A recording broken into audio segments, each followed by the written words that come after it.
ఏంది నాయుడు గారు, మీ వయసు 76, ఏదో 25 ఏండ్ల పిల్లోళ్ళెక్క ఉరుకులు పరుగులేంది? వరదల్లో మీరు తిరుగుతున్న తీరుకి మీ వయస్సుకి ఏమన్నా సంబంధం ఉందంటారా? మీరెంత మంచి చేసినా ఆంధ్ర ప్రజలు గుర్తుపెట్టుకోరు. ఆంధ్రోళ్ళకి జగన్ లాంటి ఉగ్రవాదులే నచ్చుతారు. అయినా అది నువ్వు గుర్తించవులే. ప్రజలు కష్టాలుంటే చాలు పరుగులు పెడతావు. 2014 నుండి 2019 మధ్యలో రాష్ట్రానికి ఎన్ని విపత్తులు వచ్చినా అన్నింటినీ పరిష్కరించి ప్రజల్ని కాపాడుకున్నావులే.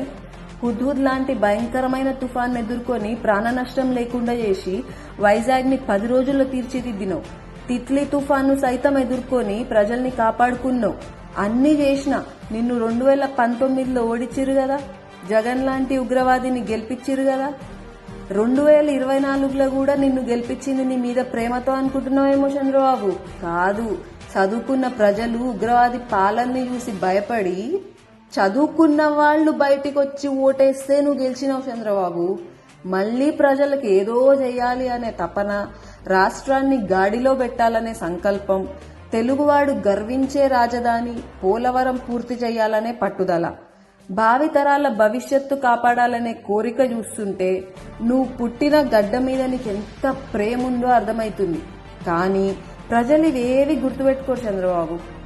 ఆంధ్రోళ్ళు స్వార్థపరులని ప్రపంచం కోడై కూస్తుంది కదా. ఏదేమైనా నీలాంటోడు ఏ ఒడిస్సాలోనో కర్ణాటకలోనో యూపీలోనో ఉంటే 25 ఏండ్లు ముఖ్యమంత్రి ఉండేవాడివి. అప్పుడు రాష్ట్రం భారతదేశంలో మొదటి స్థానంలో ఉంటుండే. ఆంధ్రులకి నీ విలువ ఎప్పటికీ తెలియదు, తెలుసుకోవాలని కూడా అనుకోరు. జగన్ లాంటి ఉగ్రవాదులు, జగన్ పార్టీ ఉన్మాదులు చేసే విష ప్రచారం నమ్ముతూనే ఉంటారు.